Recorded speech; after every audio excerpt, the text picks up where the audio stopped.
in this talk, I will present ClepsydraCache preventing cache attacks with time-based evictions. And this paper is joint work with Niesler, who's also here. Yeah, here it is. Then Dominic, Funke, Gregor, Leander, Pierre, Mayr, Nils, Pohl, Davi, and Tim Güneysu. So who here remembers what cache randomization is? Perfect. No one. So I just have a brief recap.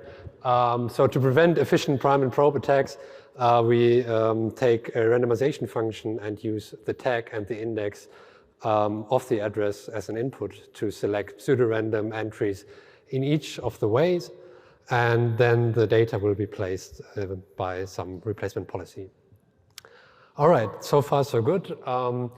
Unfortunately, 2 years ago on this very conference, the prime, prune, and probe attack was presented, which is a generic attack on randomized cache architectures. And the goal of prime, prune, and probe is to collect partially congruent addresses to do attacks that are very similar to prime and probe.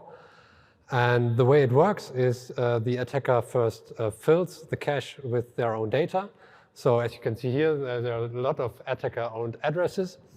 And then the victim program is triggered, which accesses the data of interest.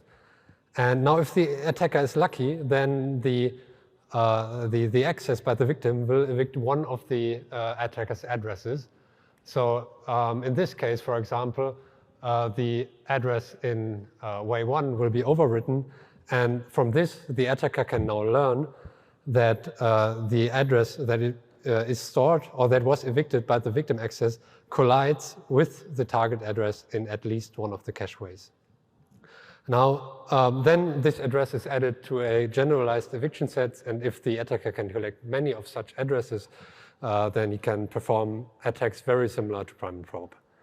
So it's not important to get the whole attack, but the important part is here that cache attacks are harder with randomized caches, but they are still a threat. Now, with ClepsydraCache, we asked ourselves the questions, how can we prevent prime, prune, and probe attacks while still maintaining efficiency and performance? Before we dive into this, I promised you I will show you what a clepsydra is. So a clepsydra is an ancient time-measuring device worked by the flow of water. And this is apparently what it looks like.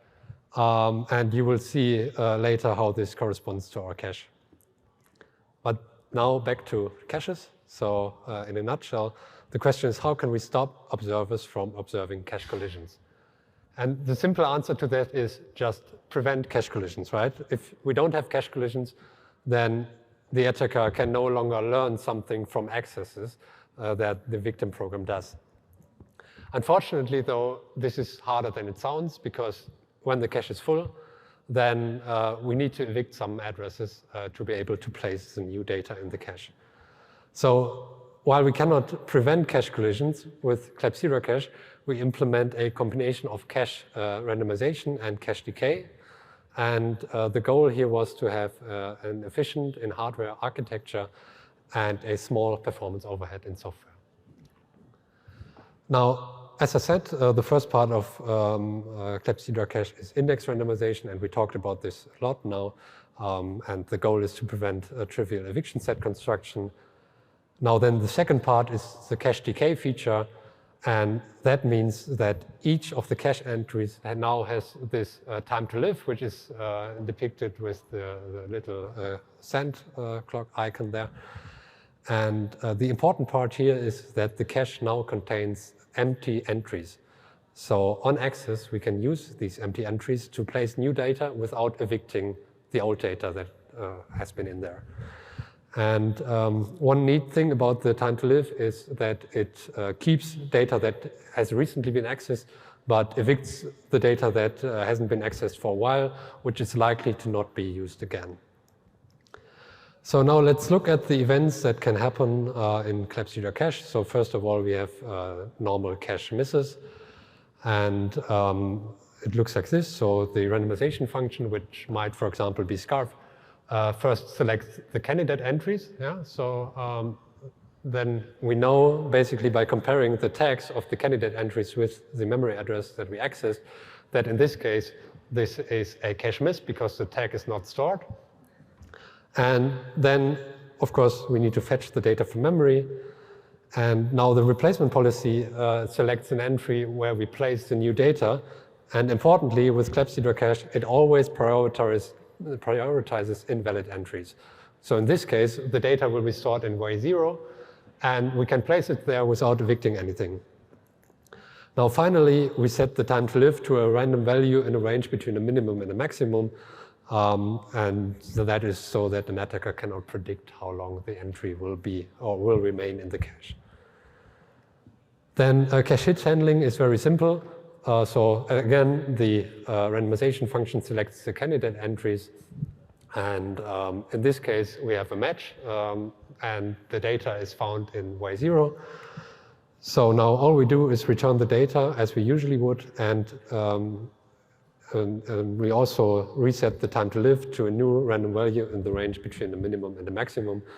And that is so that if you frequently access some address, then it remains in the cache because we reset the time to live every time we access it. Now we have a third event for ClepsydraCache, which is when a time to live expires. So the bottom left entry here is close to expiring. And when it does, then we immediately write back the data if it is dirty, so if it has been modified. And we also invalidate the entry, so remove it from the cache. Now you may be wondering, from what I've showed you, we just assume that there is an empty entry every time we access the cache, and the access results in a cache miss. And ideally, we would like that every combination of candidate addresses would contain at least one free address or for one free entry. But unfortunately, this is not easily feasible in hardware because you would have to do some expensive monitoring and have to have a lot of overhead in size. So what we do instead is we dynamically schedule the time to live for all of the entries. And that is, we adjust the speed with which the time to live expires globally based on collisions that occur in the cache. So when a conflict occurs, then we expire all of the other time to lives faster. And in times where there are very few or no collisions, then we can slowly allow longer lifetimes and reduce the latency, the time to live less aggressively, and that is to maximize the performance. Now you may be wondering, how do we implement this? So the first option would be to have counters in every cache set. Unfortunately, this is very expensive to maintain because you have to update the counter every clock cycle. Of course, you could make use of in-memory computation if you have fancy new memory, but currently we don't have that. So instead, we reached out to our colleagues from the electrical engineering department, and they gave us this very nice circuit, which you don't have to understand. And the idea is to store the time to live as a capacity. And if we look at this circuit, we have a capacitor there, which is used to store the current TTL value. Then we have the initial value for the time to live, which is applied as a current. And also we have the global discharge rate with which we steer the dynamic scheduling, which is also applied as a current. And then, this circuit can be applied or can be placed on top of an SRAM memory cell, so it doesn't compete for area. And yeah, that's a nice way to implement this. Of course, if you are Intel now and you wonder, like, can I use exactly this circuit? Like, we don't know because we don't know how your chips look like from the inside, but you can probably do something similar. Now let's look at the security quickly. So for prime, probe, and probe, I mentioned in the beginning that the attacker needs to be able to prime the cache. So they need to be able to fill a large part of the cache with their own data. And if they do this, they will inevitably cause some collisions, which causes the time to live to expire faster. And then we can assume that only the attacker addresses and the victim address compete for cache entries. Now,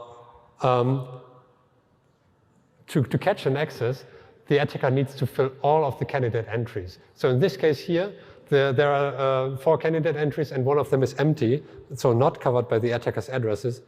And when the victim now does his access, the entry will always be placed in the empty entry, and the attacker will never observe anything. And even if the attacker manages to fill all the candidate entries, then if he observes a cache miss on his own data, he cannot say whether this was due to a collision or based on the time to live that has expired in his own data, because like if you prime the whole cache, the time to live of your entries will be very short. Now we evaluated ClepsydraCache using Gem5, and we tried to assemble eviction sets, which was not possible. We tried the prime, prune, probe style attacks and also like the traditional prime and probe. Then we ran some benchmarks, including parsec and spec CPU. And you can see that for all the benchmarks, the amount of conflict-based evictions that occurred is reduced by over 90%. Now, if we look now at the cache miss rate, naturally the miss rate is slightly increased. And that is because we don't use the entire cache, but instead we have some empty entries. And this will inevitably lead to a slightly increased miss rate. But as you can see in the figure, it's not like a dramatic increase. It's mostly in the area of 5 to 10%. So finally, we also measured the overall performance overhead. And we found that it is between minus 0.37 and plus 5.25%. And if you're wondering now how were we able to achieve a performance improvement with this, this has to do with some non-ideal access patterns on traditional caches for some of the benchmarks. This is also a nice thing of randomized caches that has also been discovered in other randomized cache proposals. So that was it. I will leave you alone now with cache randomization. Thank you for your attention. Do you have any questions?